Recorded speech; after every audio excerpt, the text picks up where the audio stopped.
Friday Night Lights is sponsored by Garland Shelton Auto Group, Centex Roof Systems, and Optimum. Friday Night Lights, I'm Justin Woodard. From Central Texas to the Brazos Valley, we have you all covered this evening. League play is underway for the loaded district 4-5A Division I. Both Lake Belton and Shoemaker dropped their openers last week, so this was a big-time matchup tonight because we all know 0-2 starts to district play are tough to overcome, and that's why it is our Friday Night Lights game of the week. Our Nicole Sheeran is at Leo Buckley, stayed in for the 4-5A D1 matchup. We got Mike Rogers at La Vega, Jordan Adams in Madisonville, and Ben Peck with the big Centerville and March showdown. But we start you-know-where at the top. Lake Belton and Shoemaker both going at it again. Both squads 0-1 in district play. You do not want to go to 0-2. Here come the Gray Wolves. And I bet following that, there's Lake Belton at midfield. We're going to start with the Broncos. Their quarterback, Eli Mascarenas, under center, going to fire it right, bubble screen to Micah Hudson, and you can forget about it. Stiff arm, get off of me, down the boundary. That's why he's a 5-star, 57 yards to the house for the recent Texas Tech commit. Just like that, it's all Lake Belton. They'd actually make this one 14-0, but the Gray Wolves would answer. Malachi Jerome, hand it off to Jared Hicks, busts to the line of scrimmage, finds a little crease in daylight, still looking at him, and you can forget about it. Speed kills, reservations for 6, how about 88 yards to the painted area, and just like that, we're tied up at 14s with Shoemaker trying to go with 21 unanswered, and they're going to do it.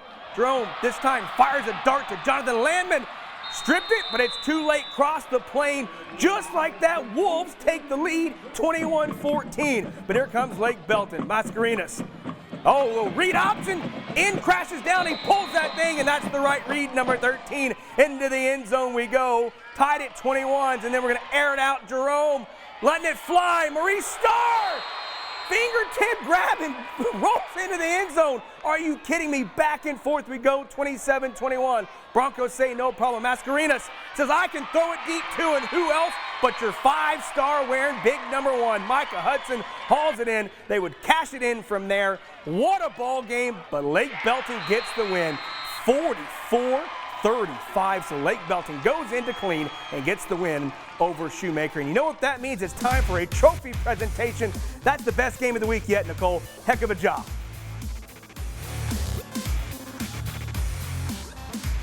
We've seen this movie before. A Lake Belton Shoemaker battle, instant classic, made its way to Leo Buckley. But this time, the Broncos came out on top, 44-35 final, and they take home our Week 4 Game of the Week trophy. Congrats, guys!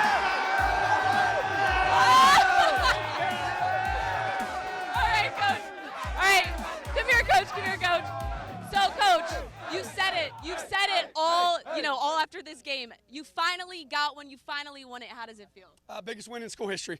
Our kids talked all week about finishing, and they did that. We gave up 1 score in the second half. We scored 3 or 4 times. We had a great halftime adjustments, and they did exactly what they were coached to do. This is a total program win. And you just said it, halftime adjustments. You had a 14-0 lead. You went into the half trailing by 1, and then you came lights out second half. What was different this year?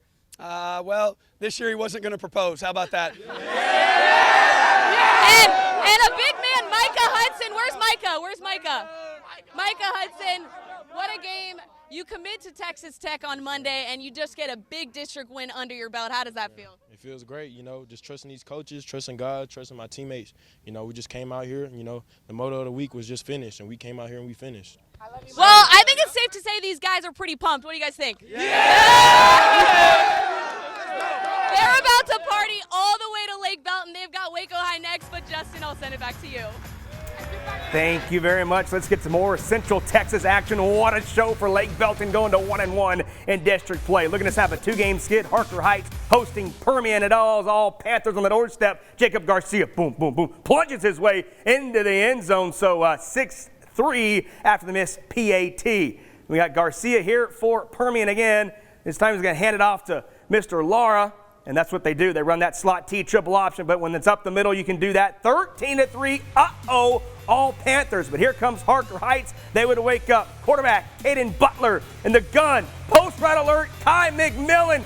Got him, coach. It's a foot race, and you can forget about it. Tail lights to the end zone for McMillan. Back and forth we win, and Harker Heights pulls it out, 27-25. To Class 5A Division II now, Rudder hosting Chaparral, both teams 1-2. First quarter opening drive, Rudder QB Cody Billings hands it off to Bruce Hedrick. Little crease in daylight, and no one touches him. Even in flag football, he scores on that one. 7-0 all Rangers. Next possession, now we're going to air it out, but not very far. All you got to do is flick it to this man, Jaquise Martin. Get a little step and a little daylight, and he is scary. Down the boundary, see ya later. House call for number one. He's going to bust it all the way to the painted area. Rudder took the 14-0 lead. They go on to win it 31-16 to get their second win of the year. That's time for now our first break on Friday Night Lights. After this, how about a top 10 matchup between Connally and China Spring? Keep it here.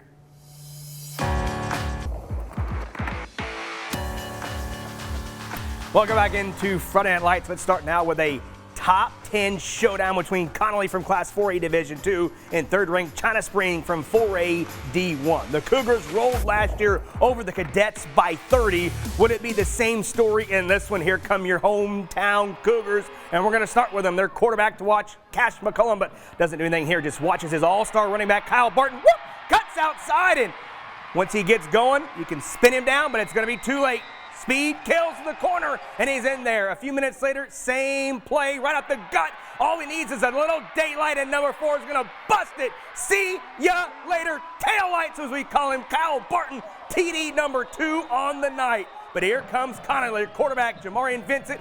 Fakes a little fly sweep, gets outside, whoop, weaves his way through traffic, and then he's going to take it to the pylon to the corner as he does that right there. But China Spring would not be denied tonight. We saw the ground game from Barton. How about the air attack? McCullum post right off the play action to Matthew Battles. He's in for the TD. China Spring rolls 61-41. Another all-Central Texas matchup here. 1-2 La Vega hosting 2-1 Lorena. Pirates ball. Junior Thornton takes it outside. Stiff arm, get off of me, and just wave to him. Yikes, that speed kills. That's what we say on this show all day long. 7-0 for the Pirates. But here come the Leopards. Their quarterback can scramble too. Caden Roberts, I mean, he was a QB all the way keeper and just weaving his way through traffic. What a special young man that is too. So both quarterbacks are flashing, and hey, let's just keep the quarterback show going. Number 0, Thornton through the hole. Are you kidding me? Whoop! Makes the guy miss, and you might as well not even try to run after number 3 because it's not going to happen. Take the ponies to the barn because he's into the end zone. What a barn burner, but La Vega, they're going to hang on late over Lorena, 49-42. All right, back to the more highlights here. Madisonville hosting Caldwell Mustangs, gunning for a 4-0 start, and they're going to get it. Phillip Green to the outside. Where is he? Cutting it up the field. Big, too strong, and too good. Into the end zone. That made it 14-0. Later in the quarter, Ty Williams, head coach Urbanky, said, guys, we got to keep it clean here, and they're going to do it. Flick it out to Tristan Whaley, and Caldwell just can't tackle him. You can't put that guy down in a phone booth. Too strong into the end zone. Tough run, 28-0. Second quarter, here comes your big old play. Williams says, Coach, we got to get this guy involved. We know he's going to Texas Tech, right? Micah Hudson. Well, so is this man. Lorenzo Johnson, post route, down the seam, just going to stroll his way into the end zone. The Red Raiders going to pair superstars from our region. All Madisonville, 63-0. Here's our Jordan Adams with Coach Urbanky after the big win.